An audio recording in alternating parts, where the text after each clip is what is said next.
Hello friends, knowledge of science में आप सभी को स्वागत है। नॉलेज ऑफ साइंस के आज के इस वीडियो में हम लोग बहुत ही महत्वपूर्ण टॉपिक के ऊपर चर्चा करेंगे, जिसका नाम है हड्डी निर्माण प्रक्रिया। तो हड्डी निर्माण प्रक्रिया को समझने से सबसे पहले हम ये समझेंगे कि हड्डी क्या है। तो आखिर हड्डी है क्या, आइए समझते हैं कि हड्डी क्या है। हड्डी शरीर का एक कठोर संरचनात्मक ऊतक है। हड्डी क्या है भाई? तो हड्डी जो है ना, वो शरीर का एक कठोर संरचनात्मक ऊतक है जो मुख्यतः कैल्शियम, फॉस्फेट और कोलेजन फाइबर से बना होता है। हड्डी मुख्यतः किन किन चीज़ों से बना होता है? तो हड्डी जो है वो मुख्यतः कैल्शियम, फॉस्फेट और कोलेजन फाइबर से बना होता है। यह शरीर को आकार, सहारा और सुरक्षा प्रदान करती है। हड्डी शरीर को क्या प्रदान करती है? तो हड्डी जो है ना, वो शरीर को आकार, सहारा और सुरक्षा प्रदान करती है। हड्डियां अस्थिमज्जा यानी कि बोन मैरो में रक्त कोशिकाओं के निर्माण में भी सहायता करती है, खनिजों का भंडारण करती है और मांसपेशियों के साथ मिलकर गति संभव बनाती है। तो ये अस्थिमज्जा यानी कि बोन मैरो जो है ना, वो हड्डियों के भीतर स्थित रहती है। अस्थिमज्जा कहाँ स्थित रहती है? तो अस्थिमज्जा यानी कि बोन मैरो जो है वो हड्डियों के भीतर स्थित रहती है। यही अस्थिमज्जा में रक्त कोशिकाओं का निर्माण होता है। अस्थिमज्जा दो प्रकार के होता है। अस्थिमज्जा कितने प्रकार के होता है भाई? तो अस्थिमज्जा दो प्रकार के होता है। कौन कौन? लाल अस्थिमज्जा यानी कि रेड बोन मैरो, पीला अस्थिमज्जा यानी कि येलो बोन मैरो। ये लाल अस्थिमज्जा में ही 3 प्रकार के ब्लड का निर्माण होता है। लाल अस्थिमज्जा में कितने प्रकार के ब्लड का निर्माण होता है? तो लाल अस्थिमज्जा में 3 प्रकार के ब्लड का निर्माण होता है। ये लाल अस्थिमज्जा जो है वो 3 प्रकार का ब्लड का निर्माण करता है, जैसे कि आरबीसी यानी कि रेड ब्लड सेल्स, डब्ल्यूबीसी यानी कि व्हाइट ब्लड सेल्स, प्लेटलेट्स यानी कि रक्त पट्टिकाणु यानी कि आरबीसी, डब्ल्यूबीसी और प्लेटलेट्स का निर्माण जो है वो रेड बोन मैरो यानी कि लाल अस्थिमज्जा में होता है। पीला बोन मैरो जो है ना, उसमें वसा यानी कि फैट संग्रहित रहती है। ये पीला बोन मैरो यानी कि येलो बोन मैरो को आपातकालीन सुरक्षात्मक बोन मैरो भी कहा जाता है। ये पीला बोन मैरो को आपातकालीन सुरक्षात्मक बोन मैरो इसलिए कहा जाता है क्योंकि जब शरीर में रक्ताल्पता की स्थिति उत्पन्न हो जाती है, यानी कि गंभीर एनीमिया की बीमारी हो जाती है, जिसमें शरीर में बहुत ही रक्त की कमी हो जाती है, उस परिस्थिति में क्या होता है ना कि ये पीला अस्थिमज्जा जो है अपने आप को लाल अस्थिमज्जा में कन्वर्ट कर लेती है और लाल रक्त कोशिकाओं का निर्माण करने लगती है, जिससे शरीर में लाल रक्त कोशिका की क्षतिपूर्ति होती है। आइए अब हम लोग जानते हैं हड्डी की मुख्य विशेषताओं के बारे में। तो आइए समझा जाए कि हड्डी की मुख्य विशेषताएं क्या है। हड्डी एक प्रकार का संयोजी ऊतक यानी कि कनेक्टिव टिश्यू है। हड्डी क्या है भाई? तो हड्डी जो है ना, एक प्रकार का संयोजी ऊतक यानी कि कनेक्टिव टिश्यू है। इसमें 3 प्रकार की कोशिकाएं पाई जाती है। हड्डी में कितने प्रकार के कोशिकाएं पाई जाती है भाई? तो हड्डी में 3 प्रकार के कोशिकाएं पाई जाती है। कौन कौन? Osteocytes, osteoblast, osteoclast. ये ऑस्टियोसाइट्स कोशिकाएं जो होती है ना, ये ऐसी कोशिका है जो हड्डी का रख रखाव करती है। ऑस्टियोब्लास्ट कोशिका ये ऐसी कोशिका है जो हड्डी का निर्माण करती है, तथा ऑस्टियोक्लास्ट ये ऐसी कोशिका है जो क्षतिग्रस्त हड्डी को नष्ट करती है। एक बार फिर से देखिए, ऑस्टियोसाइट्स हड्डी का रख रखाव करती है, ऑस्टियोब्लास्ट हड्डी की निर्माण करती है, तथा ऑस्टियोक्लास्ट कोशिका जो है ये क्षतिग्रस्त हड्डी तथा पुरानी हड्डी को नष्ट करती है। हड्डी का भीतरी भाग में अस्थिमज्जा यानी कि बोन मैरो से भरा होता है। हड्डी का भीतरी भाग किस चीज से भरा होता है? तो हड्डी का भीतरी भाग जो है ना भाई, वो अस्थिमज्जा यानी कि बोन मैरो से भरा होता है, जहां रक्त कोशिकाओं का निर्माण होता है। रक्त कोशिकाओं का निर्माण कहाँ होता है भाई? तो रक्त कोशिकाओं का निर्माण अस्थिमज्जा यानी कि बोन मैरो में होता है। शरीर में कुल लगभग 206 हड्डियां वयस्क अवस्था में होती है। शरीर में लगभग कुल हड्डियां 206 हड्डियां जो है वो किस अवस्था में बनती है? तो शरीर में कुल लगभग 206 हड्डियां वयस्क अवस्था में होती है। शरीर में कुल लगभग 206 हड्डियां किस अवस्था में होती है? तो शरीर में कुल लगभग 206 हड्डियां जो है वो वयस्क अवस्था में होती है।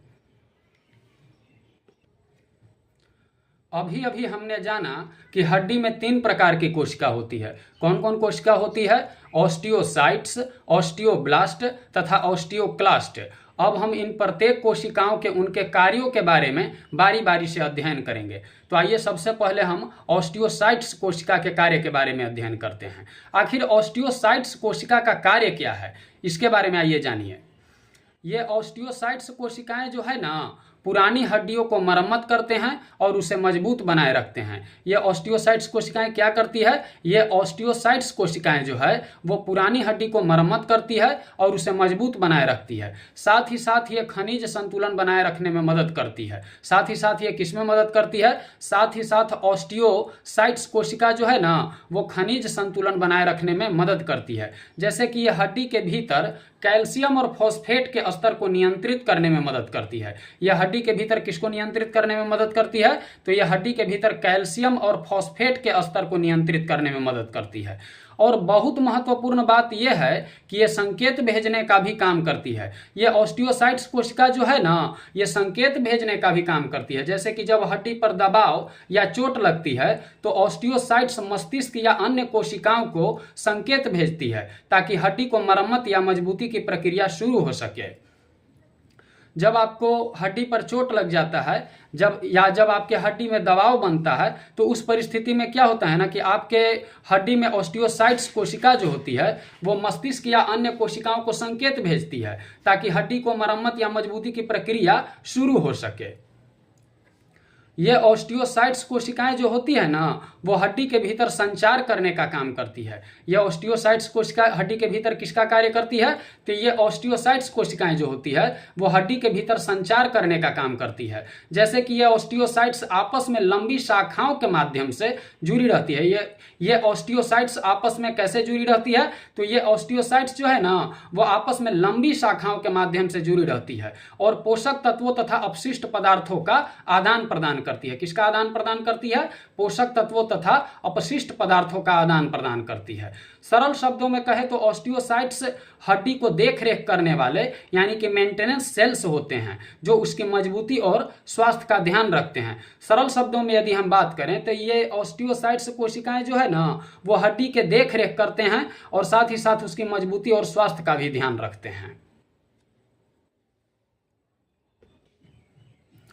आखिर ऑस्टियोब्लास्ट कोशिका किस प्रक्रिया द्वारा हड्डी का निर्माण करते हैं। आप जानते हैं कि ऑस्टियोब्लास्ट कोशिका जो होती है वो हड्डी का निर्माण करती है। तो आखिर ऑस्टियोब्लास्ट कोशिका किस प्रक्रिया द्वारा हड्डी का निर्माण करती है। ऑस्टियोब्लास्ट हड्डी को जोड़ने या बनाने का काम जिस प्रक्रिया से करती है उसे मेडिकल साइंस में अस्थि निर्माण यानी कि ओसिफिकेशन या अस्थि जमाव प्रक्रिया यानी कि बोन फॉर्मेशन प्रोसेस कहा जाता है। यानी कि ओसिफिकेशन यानी कि अस्थि निर्माण यानी कि ओसिफिकेशन या अस्थि जमाव प्रक्रिया यानी कि बोन फॉर्मेशन प्रोसेस ऐसी प्रक्रिया है जिसके तहत ऑस्टियोब्लास्ट कोशिका जो होती है वो हड्डी को जोड़ने या बनाने का काम करती है। ओसिफिकेशन तथा बोन फॉर्मेशन प्रोसेस के जरिए ऑस्टियोब्लास्ट कोशिकाएं जो होती है ना, वो हड्डी को जोड़ने या बनाने का काम करती है। यह हड्डी को क्या करती है, जोड़ने या बनाने का काम करती है। तो आइए समझते हैं कि हमारे शरीर में ऑस्टियोब्लास्ट हड्डी का निर्माण कैसे करती है। जब शरीर में कोई हड्डी टूटती है या क्षतिग्रस्त होती है तो सबसे पहले वहां रक्त थक्का बनता है। जब शरीर में कोई हड्डी टूटती है ना या क्षतिग्रस्त होती है तो सबसे पहले वहां पे क्या होता है कि रक्त थक्का बनती है। फिर उसके बाद क्या होता है कि वहां विशेष कोशिकाएं आती है जिनमें से ऑस्टियोब्लास्ट कोशिकाएं जो है वो सक्रिय हो जाती है और ये कोशिकाएं सक्रिय होकर हड्डी के मैट्रिक्स यानी कि बोन मैट्रिक्स का निर्माण करती है। तो अब ये बात आप ये जानिए कि ऑस्टियोब्लास्ट कोशिकाएं सबसे पहले सक्रिय होकर हड्डी के मैट्रिक्स यानी कि हड्डी के ढांचा का ही निर्माण नहीं कर देती है, बल्कि ये ऑस्टियोब्लास्ट कोशिकाएं सक्रिय होती है तो सबसे पहले ये कोलेजन फाइबर और अन्य प्रोटीन बनाती है जो हड्डी के मैट्रिक्स यानी कि ढांचे को तैयार करती है। यानी कि ऑस्टियोब्लास्ट कोशिकाएं सक्रिय होकर जो कोलेजन फाइबर और अन्य प्रोटीन बनाई ना, यही कोलेजन फाइबर और अन्य प्रोटीन जो है वो हड्डी के मैट्रिक्स यानी कि ढांचे को रेडी करती है। फिर उसके बाद क्या होता है कि ऑस्टियोब्लास्ट इस ढांचे में कैल्शियम और फॉस्फेट जैसे खनिज भरती है। फिर उसके बाद क्या होता है, फिर उसके बाद ऑस्टियोब्लास्ट कोशिका जो है इस ढांचे में कैल्शियम और फॉस्फेट जैसे खनिज पदार्थ को क्या करता है, भरती है। जिससे क्या होता है कि यह ढांचा कठोर और मजबूत होकर असली हड्डी में बदल जाता है। फिर समय के साथ यह नई हड्डी टूटे हुए हिस्से को पूरी तरह से जोड़ देती है। फिर समय के साथ क्या होता है, फिर समय के साथ यह नई हड्डी जो है ना, वो टूटे हुए हिस्सों को पूरी तरह जोड़ देती है। बाद में कुछ ऑस्टियोब्लास्ट कोशिका खुद को ऑस्टियोसाइट्स में बदल लेती है। बाद में क्या होता है कि कुछ ऑस्टियोब्लास्ट कोशिका जो है ना, वो अपने आप को ऑस्टियोसाइट्स में बदल लेती है, जो इस नई बनी हुई हड्डी का रख रखाव करती है। इस नई बनी हुई हड्डी का कौन रख रखाव करती है, तो ऑस्टियोब्लास्ट कोशिका। इस ऑस्टियोसाइट्स कोशिका, सॉरी, इस नई बनी हुई हड्डी का रख रखाव कौन करती है, तो ऑस्टियोसाइट्स कोशिका। इस पूरी प्रक्रिया के नाम ओसिफिकेशन यानी कि अस्थि निर्माण प्रक्रिया है। संक्षेप में देखें तो ऑस्टियोक्लास्ट टूटी फूटी हड्डी हटाती है, फिर ऑस्टियोब्लास्ट नई हड्डी बनाकर जोड़ देती है। यह सब ओसिफिकेशन प्रक्रिया के तहत होता है। सबसे पहले क्या होता है कि ऑस्टियोक्लास्ट कोशिका जो है वो टूटी फूटी हड्डी को हटाती है, फिर ऑस्टियोब्लास्ट कोशिका उसी स्थान पर नई हड्डी बनाकर जोड़ देती है। और ये सब प्रक्रिया जो है ना, वो ओसिफिकेशन के तहत होता है। आखिर ऑस्टियोक्लास्ट कोशिका किस प्रक्रिया द्वारा क्षतिग्रस्त हड्डी को नष्ट करती है? आप जानते हैं कि ऑस्टियोक्लास्ट कोशिका जो होती है वो क्षतिग्रस्त हड्डी को नष्ट करती है। तो आखिर ऑस्टियोक्लास्ट कोशिका किस प्रक्रिया द्वारा क्षतिग्रस्त हड्डी को नष्ट करती है? ऑस्टियोक्लास्ट कोशिकाएं क्षतिग्रस्त या पुरानी हड्डी को जिस प्रक्रिया द्वारा नष्ट करती है उसे मेडिकल साइंस में हड्डी अपघटन प्रक्रिया यानी कि बोन रिजॉर्प्शन प्रोसेस कहा जाता है। यानी कि बोन रिजॉर्प्शन प्रोसेस ऐसी प्रोसेस है जिसके तहत ऑस्टियोक्लास्ट कोशिकाएं जो होती है ना, वो क्षतिग्रस्त या पुरानी हड्डी को नष्ट करने का काम करती है। इस प्रक्रिया में क्या होता है ना कि ऑस्टियोक्लास्ट कोशिकाएं हड्डी की सतह पर चिपक जाती है। इस प्रक्रिया में सबसे पहले क्या होता है कि ऑस्टियोक्लास्ट कोशिकाएं जो होती है वो हड्डी की सतह पर चिपक जाती है, और चिपकने के बाद ये क्या करती है कि एक विशेष प्रकार के रसायन जैसे कि हाइड्रोजन आयन और लाइसोजाइम एंजाइम उस हड्डी पर छोड़ती है। ये रसायन हड्डी के खनिज हिस्से जैसे कि मिनरल्स पार्ट, मुख्यतः कैल्शियम फॉस्फेट और प्रोटीन ढांचे, कोलेजन मैट्रिक्स को घोल देते हैं। सबसे पहले क्या होता है कि ये ऑस्टियोक्लास्ट कोशिकाएं जो है वो हड्डी के सतह पर चिपकती है। चिपकने के बाद ये क्या करती है कि हड्डी के सतह पर एक विशेष प्रकार के रसायन जैसे कि हाइड्रोजन आयन और लाइसोजाइम एंजाइम छोड़ती है। ये रसायन हड्डी के खनिज हिस्से यानी कि मिनरल पार्ट, मुख्यतः कैल्शियम फॉस्फेट और प्रोटीन ढांचे जैसे कि कोलेजन मैट्रिक्स को घोल देती है। क्या कर देती है? घोल देती है। ये घुले हुए कैल्शियम और फॉस्फेट जो हुआ ना, उसे रक्त में छोड़ दिया जाता है। यानी कि ये ऑस्टियोक्लास्ट कोशिकाएं जब हड्डी के सतह पर चिपकती है तो एक विशेष प्रकार के एंजाइम छोड़ती है। ये एंजाइम क्या करती है कि वो कैल्शियम और फॉस्फेट को घुला देती है, घोल देती है। तो ये घुले हुए कैल्शियम और फॉस्फेट जो हुआ ना, उसे रक्त में क्या कर दिया जाता है? छोड़ दिया जाता है। इस तरह क्षतिग्रस्त, बूढ़ी या जरूरत से ज्यादा बनी हुई हड्डी धीरे धीरे हट जाती है। इस प्रक्रिया के द्वारा क्या होता है? इस प्रक्रिया के द्वारा क्षतिग्रस्त, बूढ़ी या जरूरत से ज्यादा बनी हुई हड्डी जो होता है ना, वो धीरे धीरे हट जाती है। इसके बाद ऑस्टियोब्लास्ट वहां नई स्वस्थ हड्डी बनाना शुरू करते हैं। इसके बाद कौन कोशिकाएं वहां पर नई स्वस्थ हड्डी बनाना शुरू करते हैं? तो इसके बाद ऑस्टियोब्लास्ट वहां नई स्वस्थ हड्डी बनाना शुरू करते हैं। संक्षेप में समझे तो ऑस्टियोक्लास्ट बोन रिजॉर्प्शन प्रक्रिया के जरिए पुरानी या क्षतिग्रस्त हड्डी को घोलकर नष्ट करती है। किस प्रक्रिया के जरिए ऑस्टियोब्लास्ट कोशिकाएं जो होती है वो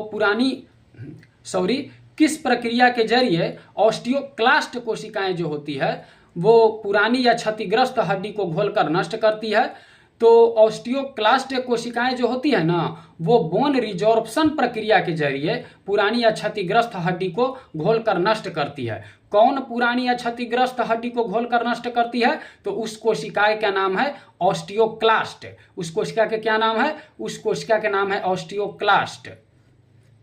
रिजॉर्प्शन का मतलब ही होता है घोल कर वापस लेना। रिजॉर्प्शन का मतलब क्या होता है भाई? रिजॉर्प्शन का मतलब ही होता है घोल कर वापस लेना। ऑस्टियोक्लास्ट हड्डी के पुराने हिस्से को घोल देती है ताकि नई मजबूत हड्डी बन सके। ये ऑस्टियोक्लास्ट कोशिकाएं क्या करती है ना कि हड्डी के पुराने हिस्से तथा क्षतिग्रस्त हड्डी को घोल देती है ताकि उस स्थान पर ऑस्टियोब्लास्ट कोशिकाएं नई मजबूत हड्डी बना सकें। तो एक बार फिर से याद कीजिए, ऑस्टियोसाइट्स कोशिकाएं जो होती है वो हड्डी का रखरखाव का काम करती है। ऑस्टियोब्लास्ट कोशिकाएं जो होती है वो हड्डी का निर्माण करने का काम करती है तथा ऑस्टियोक्लास्ट कोशिकाएं जो होती है वो क्षतिग्रस्त हड्डी तथा बूढ़ी हड्डी को नष्ट करने का काम करती है। यहां पर ध्यान देने वाला बात यह है कि ऑस्टियोक्लास्ट हड्डी को दो स्तर पर घोलती है। यहां पर ध्यान देने वाला बात यह है ना कि ऑस्टियोक्लास्ट कोशिकाएं जो है ना वो हड्डी को दो स्तर पर घोलती है। कितने स्तर पर घोलती है भाई? हड्डी को दो स्तर पर घोलती है।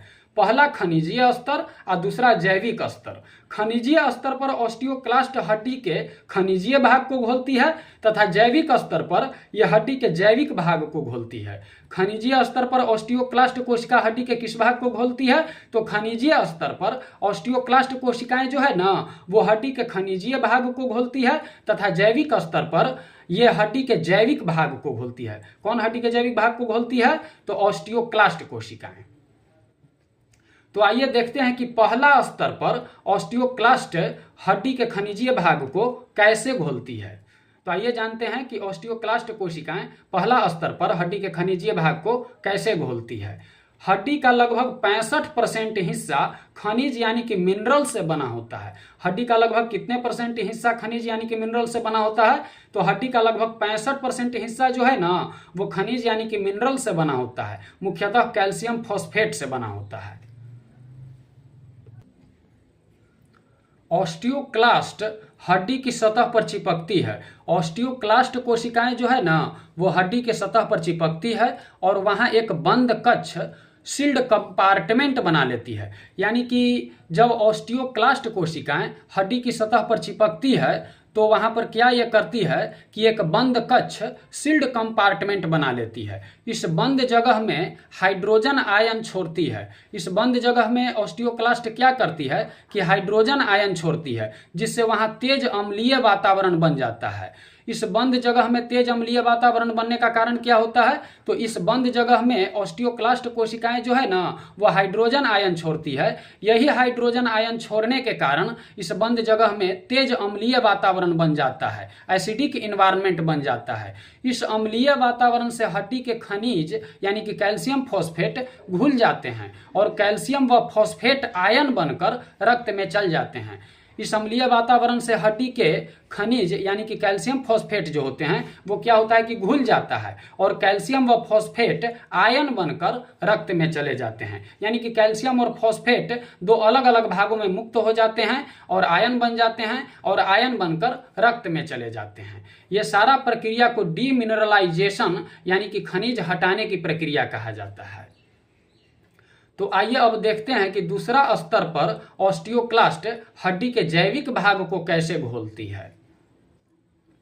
तो आइए देखा जाए कि दूसरा स्तर पर ऑस्टियोक्लास्ट कोशिका जो है वो हड्डी के जैविक भाग को कैसे घोलती है।